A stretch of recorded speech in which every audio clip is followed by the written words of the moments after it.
Sailors of Reddit, what's the most unusual thing you've experienced while at sea?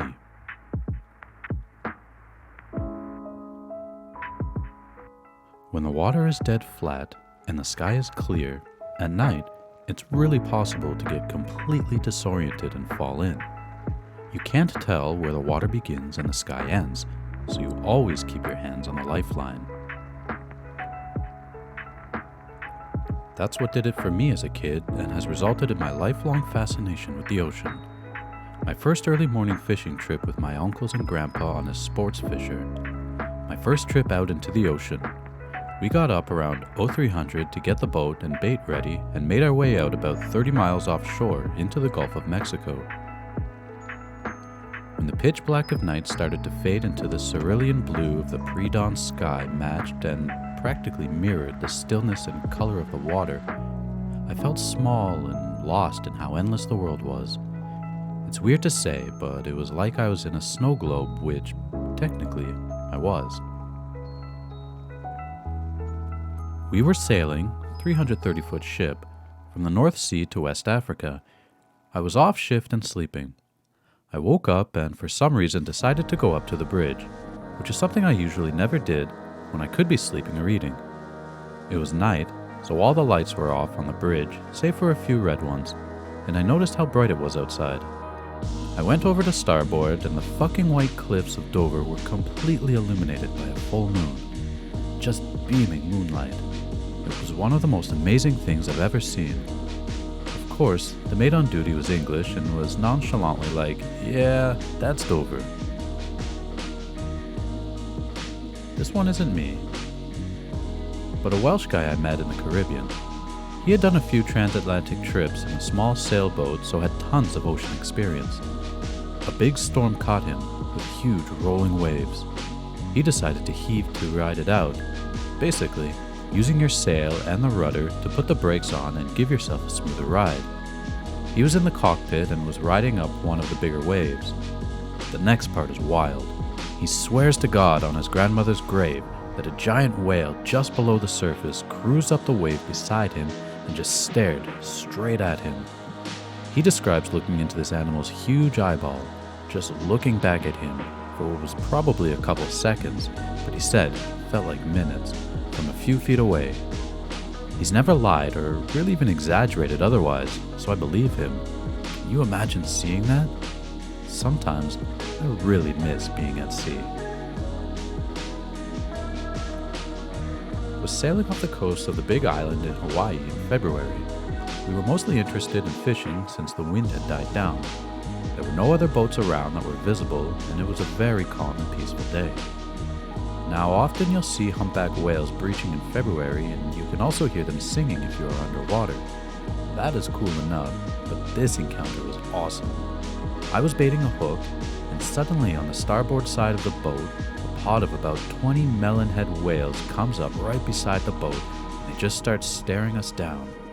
I lean over, and this one dude moves a little closer, and just keeps moving his head so he can eye me up and down.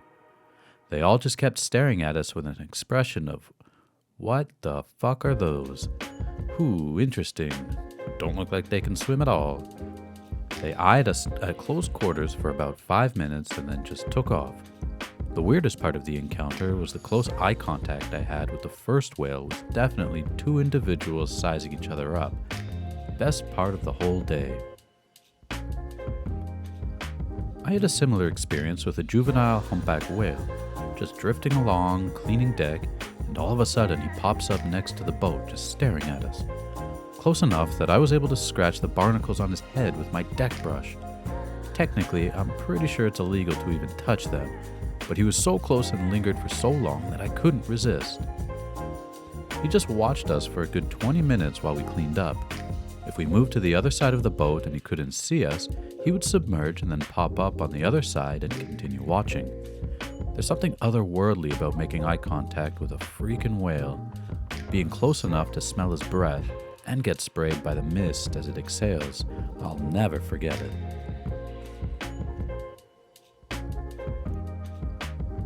My area occasionally gets phytoplankton blooms. If you're boating at night and sail into a bloom, the wake of your boat will suddenly start glowing blue. pretty darn bright, easily seen with the naked eye, and appears out of nowhere. One minute you're sailing in complete darkness, the next you're in glowing water. I'm not a sailor, but my father-in-law is. My wife and I have gone on quite a few trips with him over the years. One night, on one of those trips, while we were barely moving along with flat seas and very little wind, he pointed this out to me in the boat's wake. We sat there watching the blue glow, mesmerized for quite a while. It's kind of beautiful. A short while later, my wife pointed out across the water and asked, "What the fuck is that?" We looked out to see a massive bluish-green mass quickly moving toward us. We had no idea what it was, but we definitely entertained thoughts about it being a glowing green sea monster closing in for the kill. Turned out to be one of the largest dolphin pods I've ever seen in my life, swimming through the bioluminescent water and lighting up the surface as they went. We couldn't see the dolphins until they were nearly alongside our boat, but that giant glowing patch had to be visible for miles. The pod swam right past us, and we were able to follow its glow as it moved into the distance until it finally vanished nearly at the horizon. Definitely one of the coolest things I've ever seen at sea. French Navy navigator here. Back in 2018, went underway from Toulon on a high-sea patrol ship, Commandant du Suing, for a routine patrol. The sea was very rough out of the roadstead, coming from the west, which was completely contradictory with what our weather briefs were indicating. The captain decided to go ahead nonetheless. We took a heading towards the east to enter Harry's Bay. When we entered in the pass, shit went down. I was outside, starboard wing of the bridge to take bearings when the ship took a 35 degrees list on starboard. If I had held my arm out, it would have been underwater. I held on the compass for dear life because going overboard in that weather would have probably meant death. Needless to say, I shat myself. When the ship leveled, my boss went out to check if I was still there and ordered me to go below deck to check how bad damage was to some of our gear. I went in, and when I was at the main deck, the ship took a 43-degree list to starboard. I was then blessed with the horrific sight of a washing machine that was strapped in a room by the hull on port side punch a hole through the bulkhead and go straight to starboard without touching the deck. Also, a lot of the firefighting equipment, axes, hoses, pumps, was just flying all over the place, with guys from the security department desperately trying to catch it and fasten it. At that point, we had entered the bay and had better weather.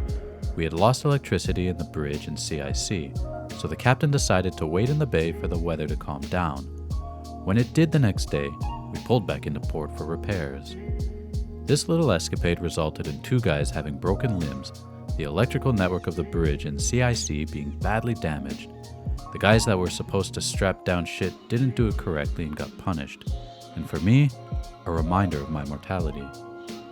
On a more positive note, I once saw a stork land out on 100mm turret after a sandstorm off Libya and stay there for several hours.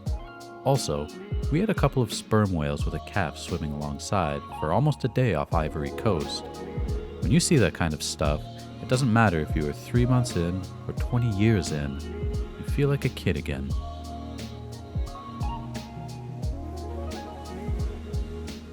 Lots of crazy little things, but I was on a ship that lost a man overboard in the Atlantic.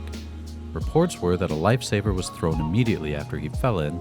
The lookout said he saw a swell overtake him as he was going toward the lifesaver, and that was it.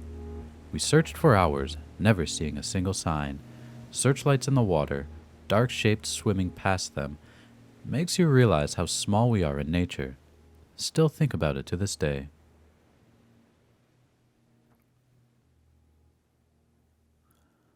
Off the coast of South Africa, I worked aboard a cage diving boat. I witnessed many amazing things, but one day a 5+ meter female white shark approached the boat. She simply hung around and observed us, showing no interest in the cage, the chum, or the bait lines. Every time she returned to the surface, my brain would temporarily refuse to accept what I was witnessing due to how enormous she was. Like, that is what? It's so big, Jesus. She was very composed and observant. It was the first time I truly understood that, despite the fact that it is entirely foreign, there is some sort of intelligence operating in that brain. I'm telling my partner's story. He is an Atlantic Ocean winter fisherman. He says the most unsettling thing that has happened to him was experiencing the doldrums in winter with fog so thick you can barely see the ocean that is just a few feet over the side of the boat. They are in a 40-foot boat, so easily creamed by any tankers out there. Heavy fog rolls over them and everything just stops. No wind, barely a ripple in the water, and they just sat there watching their radars and whatnot to make sure they weren't in anyone's path and just waited for the fog to lift and the air to keep moving. Another creepy one is a friend had a man overboard. They were able to hook the guy's clothes with a gaff and were dragging him back on board. Remember, this is winter in the Atlantic Ocean. The boat had to turn around to come alongside the man overboard. He had been in the freezing water long enough that he couldn't move his limbs. The gaff broke and the man fell back into the water. Due to the water in his coveralls and boots, they say he immediately sunk like a rock. In an almost instant, he was gone. Couldn't see him. Couldn't bring his body home to his family.